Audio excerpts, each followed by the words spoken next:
Hello दोस्तों, SL ट्रेडिक्स में आपका स्वागत है।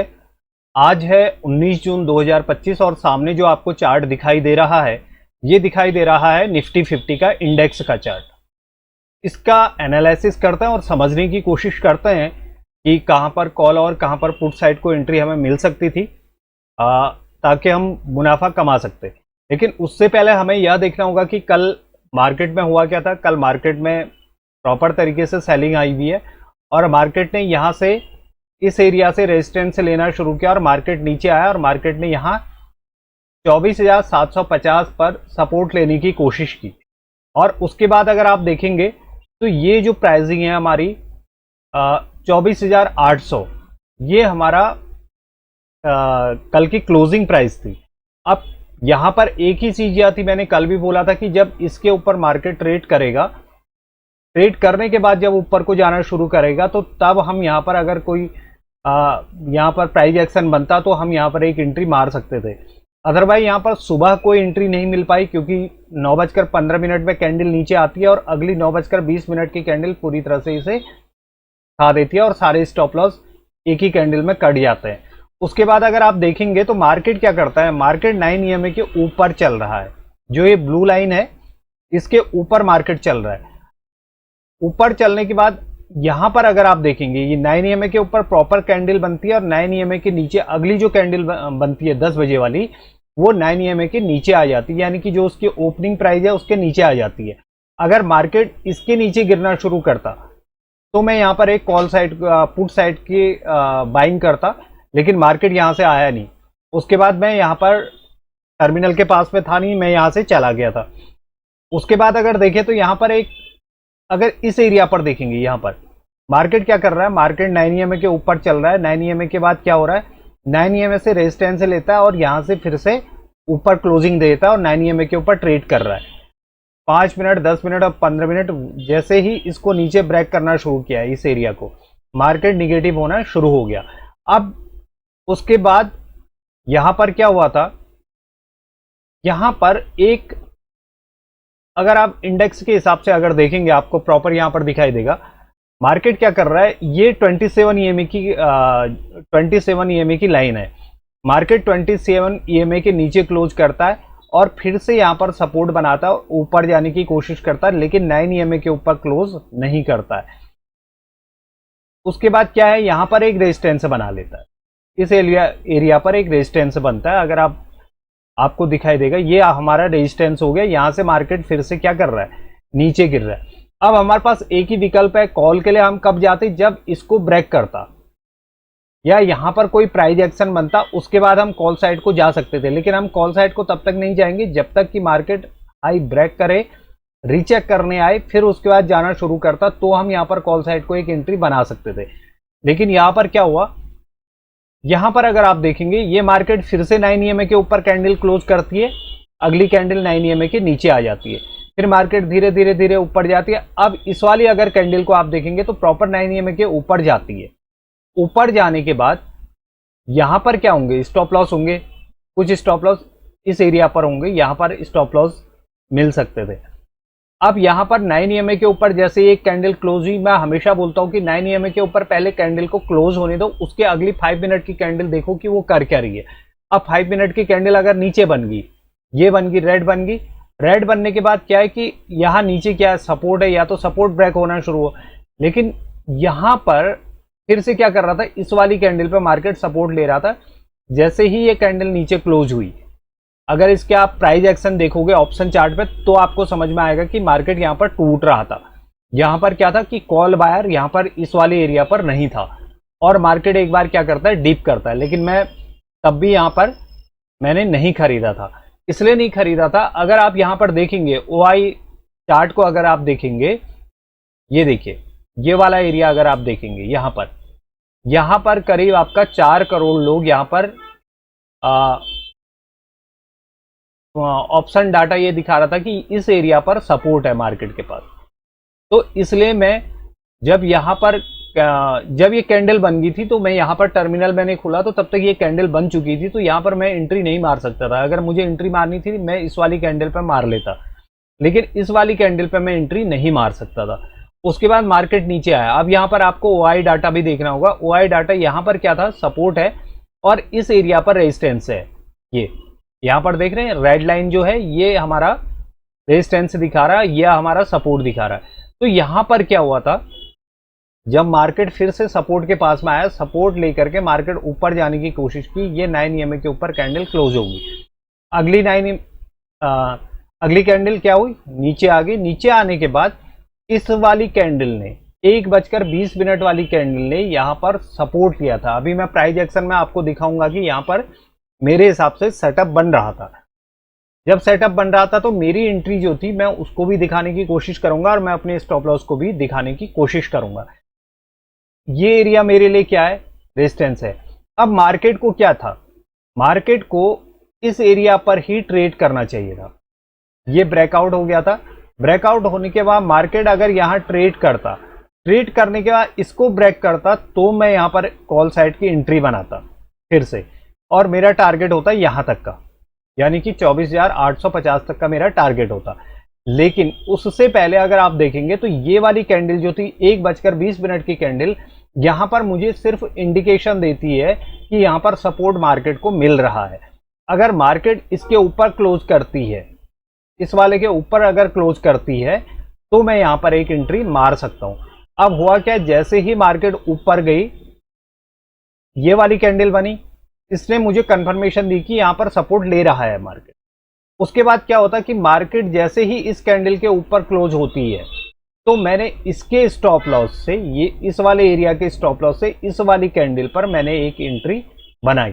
कौन सी वाली एरिया पे, 1:35 पे। अब मेरा बात आती है कि यहाँ पर स्टॉप लॉस क्या था। स्टॉप लॉस यह था कि अगर मार्केट यहां से रिवर्स होता है, मैंने यहां पर अपना स्टॉप लॉस लगाया हुआ था, और मैं उसके बाद जब ये कैंडल यहां पर इसने ब्रेकआउट दिया था, यहां से वीक बन के आई थी, तो मैंने इस एरिया पर अपने जो भी मैंने 2 लॉट यहां पर लिए हुए थे निफ्टी 50 के, मैंने वो काट दिए थे। अब बात आती है कि यहां पर मैंने कौन सा प्राइस लिया था। मैंने यहां पर लिया था, अगर आप इसका लो देखेंगे तो ये आ रहा है 24,772, और मैंने ये लिया था 24,700 की 50 की कॉल यहां पर ली थी। उसका रीजन यह था, आज एक्सपायरी थी, अगर एक्सपायरी नहीं होती तो मैं या तो एटीएम एट द मनी का लेता या ओटीएम का लेता, जो हाई है हमारा 24,800 का, तो मैं 24,850 लेता। अगर ये फ्राइडे का दिन होता तो मैं यहां पर इस तरह का कर सकता था। लेकिन यहां पर मैंने क्या किया, 50 पॉइंट नीचे का आउट ऑफ द मनी मैंने कॉल को बाय किया इस वाली कैंडल पे। क्यों, इस वाली कैंडल ने जब मुझे बताया था कि यहां पर एक सपोर्ट मिल रहा है, तो जैसे ही इसके ऊपर कैंडल क्लोज हुई, तो मैंने इसके स्टॉप लॉस से यहां पर एक एंट्री मारी थी कॉल साइड की, और उसके बाद मैंने यहां पर वापस आ गया। अब बात है कि यहां पर ये एरिया क्या था, हमारा रेजिस्टेंस का एरिया था, ये जोन पूरा रेजिस्टेंस का, और यहां से फिर मार्केट धीरे धीरे धीरे नीचे आकर के कहां आ गया, मार्केट 24,750 में फिर से जहां से सुबह चला हुआ था वहीं से मार्केट नीचे आ गया। अब मैं सीधे आपको ऑप्शन चार्ट पे लिए चलता हूं और वहां पर समझाने की कोशिश करता हूं कि कैसे और कहां पर एंट्री बन रही थी। अगर आप देखेंगे यहां पर, ये अगर देखेंगे, अगर आप ऑप्शन चार्ट को देखेंगे तो ऑप्शन चार्ट पे क्या हो रहा है, ये 24,850 की पुट का चार्ट है। 24,000 के पुट का चार्ट, यहां पर ये कैंडल देखेंगे, यहां पर कोई बायर, पुट बायर इंटरेस्टेड नहीं है, इस वाली कैंडल में नहीं है, इस पे नहीं है, इस पे नहीं है। यहां पर थोड़ा सा मार्केट ने रेजिस्टेंस लेने की कोशिश किया और यहां पर पुट बायर एक्टिवेट हुआ, फिर रीचेक करने आया मार्केट, फिर से मार्केट ऊपर गया। तो यहां पर ये वाली एरिया कैंडल को अगर आप देखेंगे, जैसे ही ये टूट रहा था, तो यहां पर 39 पे एक एंट्री हम लोग मार सकते थे, लेकिन हमारा स्टॉप लॉस क्या बनता है, इसके नीचे का 27 के नीचे का 25 करीब का हमारा स्टॉप लॉस, मतलब 1-2 रुपए हमारे 10% नीचे का हमारा एक स्टॉप लॉस बन सकता था। लेकिन मार्केट क्या था, मार्केट सुबह ही बहुत अच्छी कैंडल के साथ ऊपर गया हुआ था। जब तक मार्केट इसका 50%, इस वाली कैंडल का 50% के करीब से अगर नीचे गिरना शुरू नहीं करता, तब तक हम यहां पर ले नहीं सकते थे। अब यहां पर देखेंगे, यहां पर इस टाइम पर मैं नहीं था, अगर मैं यहां पर होता तो मैं डेफिनेटली टर्मिनल के पास पे होता, तो यहां पर मैं पुट को लेता। कौन सी वाली कैंडल थी, ये वाली कैंडल, ये यहां अगर आप देखेंगे कॉल साइड को, अगर आप देखेंगे, ये देखिए, ये कैंडल क्या होती है, 9 EMA के ऊपर प्रॉपर क्लोज होती है, 9 EMA के ऊपर क्लोज होगी, नीचे आई, उसके बाद अगर आप देखेंगे तो ये वाली जो कैंडल है ये इस प्राइस के नीचे क्लोज हो गई है। मैं यहां पर एक एंट्री मार लेता इस वाली कैंडल पे और मेरा स्टॉप लॉस होता ये, यानी कि 36 पे एंट्री और 5 रुपए का स्टॉप लॉस। 36 के बाद जो क्लोजिंग मिलती है वो मिलती है हमें 55 की, यानी कि 4x हमें यहां पर मिल जाता है, लेकिन मैंने यहां पर एंट्री नहीं ली। अब मैं आपको यहां पर दिखाता हूं, इस वाली कैंडल को अगर आप देखेंगे, ये वाली कैंडल यानी कि 1:20 वाली कैंडल, वो क्या करती है, यहां पर अगर आप देखेंगे पुट साइड को अगर आप देखेंगे तो रेड कैंडल बनती है, ये रेड कैंडल बनती है ये। और कॉल साइड को अगर आप देखेंगे तो यहां पर 1:20 की कैंडल, ये वाली अगर आप देखेंगे तो ये ग्रीन कैंडल बनती है,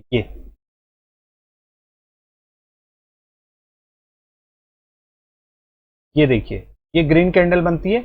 ग्रीन कैंडल के बाद हुआ क्या कि मार्केट इंडेक्स में ये वाली कैंडल ने एंट्री तो देने की कोशिश की, लेकिन क्या हुआ, प्राइस जो है ऊपर क्लोज नहीं किया, इस वाली कैंडल के ऊपर, यानी कि जो 1:20 वाली कैंडल है उसके ऊपर क्लोज नहीं किया। उसको किसने किया, इस वाली ने, ये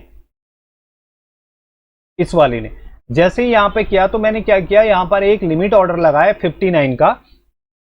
59 लेने के बाद अब मेरा स्टॉप लॉस जो था वो इस कैंडल का लो था, ये वाला, ये 53 में, 59 पे मैंने लिया था और 53 में मेरा स्टॉप लॉस यहां पर लगा हुआ था, ये देखिए। ये मैंने यहां पर 59 पे ऑर्डर लिया था। 59 के बाद यहां पर जो है ये वाली कैंडल जब क्लोज हुई तो मैंने एक लिमिट ऑर्डर लगाया 59 पे, तो कैंडल 59 के बाद कहां तक आती है, 55 तक आती है, उसके बाद ऊपर क्लोज होती है अगली कैंडल। और ये वाली कैंडल भी कंफर्मेशन कैंडल थी, यानी कि 1:50 की कैंडल के क्लोज होते ही हम यहां पर एक मार्केट ऑर्डर यहां पर ले सकते थे। उसके बाद जो मैंने अपना ऑर्डर मैं बाहर आया हूं वो आया हूं यहां पर, यानी कि 88 पे मैंने 59 पे लिया था और 88 पे मैं बाहर आ गया। 88 के बाद चाहे मार्केट क्या हुआ, 102 रुपए तक जाता है, यानी कि 10 पॉइंट हमें और मिल जाता है। लेकिन मेरा यहां पर अगर स्टॉप लॉस देखेंगे तो स्टॉप लॉस कितना था, 59 से लेकर के 53, यानी कि 6 रुपीज का मेरा स्टॉप लॉस बन रहा था। और मैंने यहां पर 28 रुपीज यानी कि 5x मैंने यहां पर प्रॉफिट बुक कर लिया था। उसके बाद में बाहर आया, तब से अगर आप देखेंगे तो मार्केट क्या कर रहा है, मार्केट ने रेजिस्टेंस लिया, नीचे आया, लो लगाया, फिर उसके बाद मार्केट नीचे गिरना शुरू हो गया। और उसके अलावा मुझे यहां पर कोई भी ऐसे सेटअप नहीं मिले। अब बेसिकली होता क्या है कि यहां पर 9 EMA सेटअप, ये जो सेटअप था ये 9 EMA सेटअप नहीं था। वैसे जनरली अगर आप देखेंगे, ये मुझे क्या करना चाहिए था, अगर 9 EMA के हिसाब से अगर आप ट्रेड करते हैं तो मैंने ट्रेड किया था प्राइस एक्शन के हिसाब से। यहां पर मैंने 9 EMA के हिसाब से नहीं किया था। ये 9 EMA के ऊपर कैंडल क्लोज होती है, फिर से मार्केट क्या कर रही है, यहां से नीचे आने की कोशिश कर रही है। ये 9 EMA के ऊपर कैंडल क्लोज हुई, रीचेक हुई, रीचेक होने के बाद इसने जैसे ही हाई को ब्रेक करना शुरू किया तो मार्केट ऊपर चलेगी। तो इसलिए ये वाली जो कैंडल थी मेरे लिए बहुत इंपॉर्टेंट थी, जो कंफर्मेशन दे रही थी कि हम यहां पर कॉल साइड को जा सकते थे। लेकिन हमारे पास विकल्प कितने थे, विकल्प सिर्फ इस एरिया तक थे, ये वाले। जैसे ही ये कैंडल यहां क्लोज हुई, यानी कि मैंने यहां पर 1:35 पे मैंने ट्रेड पे एंट्री मारी है, 5, 10, 15, 20, 25 में ही मुझे कम से कम ये मान के चलिए 50% या 60% मुझे यहां पर प्रॉफिट हो चुका था। 40% से ज्यादा मुझे यहां पर प्रॉफिट हो चुका था। उसके अलावा मार्केट में मेरे पास यहां पर ऑप्शन नहीं थे। अगर देखेंगे तो यहां पर बिल्कुल भी ऑप्शन नहीं थे कि जब तक मार्केट इसके ऊपर जाना शुरू नहीं करेगा तब तक मार्केट में यहां पर बाइंग प्रेशर नहीं आएगा। दूसरा, मार्केट का साइडवेज होने का कारण है ईरान और इजराइल जो युद्ध चल रहा है, उसकी वजह से भी मार्केट जो है बहुत ज्यादा साइडवेज चल रही है। अगर मार्केट को देखेंगे तो मार्केट ने एक एरिया पकड़ लिया है, ये मार्केट यहां से आती है। मार्केट कभी भी अब पिछले 2 दिन से, कल और आज, परसों, कल और आज, मार्केट का ट्रेंड जो दिख रहा है, डेली ट्रेंड का अगर आप देखेंगे तो वो डाउन ट्रेंड में जाने की कोशिश कर रहा है।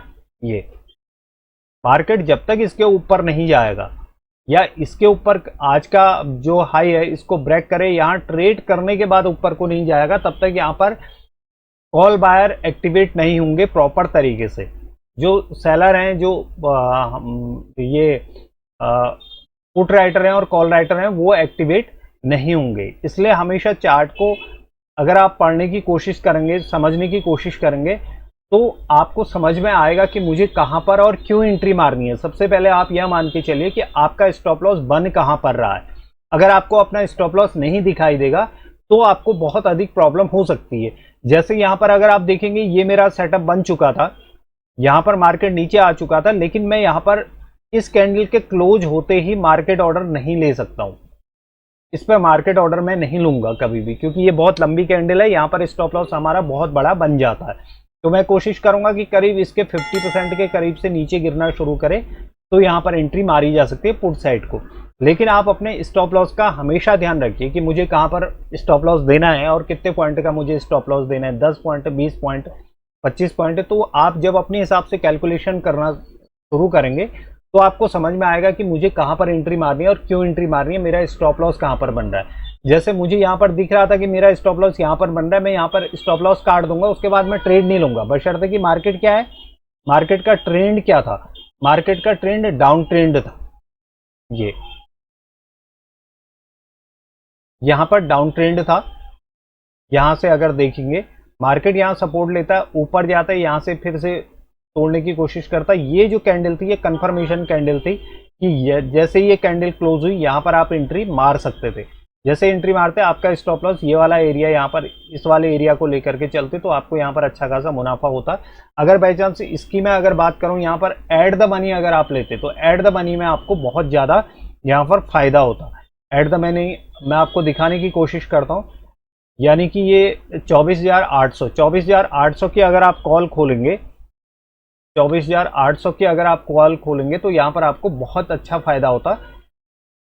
ये कैंडल जैसे ही क्लोज हुई तो यहां पर आपने 18 रुपए में एंट्री मारी और आपका 12 रुपए स्टॉप लॉस बन रहा है। 18 रुपए से मार्केट कितना जाता है, 52 रुपए जाता है। यानी कि अगर किसी ने इस एरिया पर एट द मनी, मैं एट द मनी की बात कर रहा हूं, इन द मनी की बात नहीं कर रहा, अगर यहां पर एट द मनी में 18 रुपए लगाए, यानी कि 1 लाख रुपया अगर किसी ने यहां पर लगाया होता है इस कैंडल के क्लोज होने के बाद, 18 रुपए में आपकी एंट्री है, 12 रुपए में आपका स्टॉप लॉस है और उसके बाद ये 52 रुपए जाता है। यानी कि आपका 200%, यानी कि अगर यहां पर भी मान के चलिए कि 40 रुपए में भी अगर आप निकलते हैं तो भी आप 120% या 140% आप यहां पर मुनाफा कमाते हैं। लेकिन जो एट द मनी होती है एक्सपायरी के दिन, वो बहुत ज्यादा वॉलेटिलिटी होती है, उस पर बहुत जल्दी जैसे ही टाइम डीके होता है तो बहुत जल्दी प्रीमियम नीचे गिरना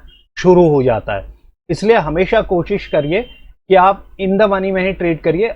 हाँ, अगर आप रिस्क लेना चाहते हैं तो आप रिस्क ले सकते हैं। 18 रुपए से अगर आपका 36 रुपए पहुंच गया, आप 36 रुपए पे काट दीजिए, यानी कि 1 लाख रुपए आपने लगाया और 1 लाख रुपए का आपको मुनाफा हो गया। अगर वीडियो आपको समझ में आई हो तो आप इसको लाइक करिएगा, अपने दोस्तों को शेयर करिएगा और चैनल को सब्सक्राइब जरूर करिएगा। जो भी आपको समझ में नहीं आ रहा है तो आप कमेंट के द्वारा मुझसे पूछ सकते हैं, मैं आपका आंसर उसको अगले वीडियो, जब भी मार्केट एनालिसिस वीडियो बनाऊंगा तो वहां पर मैं आपको समझाने की कोशिश करूंगा। Thank you very much.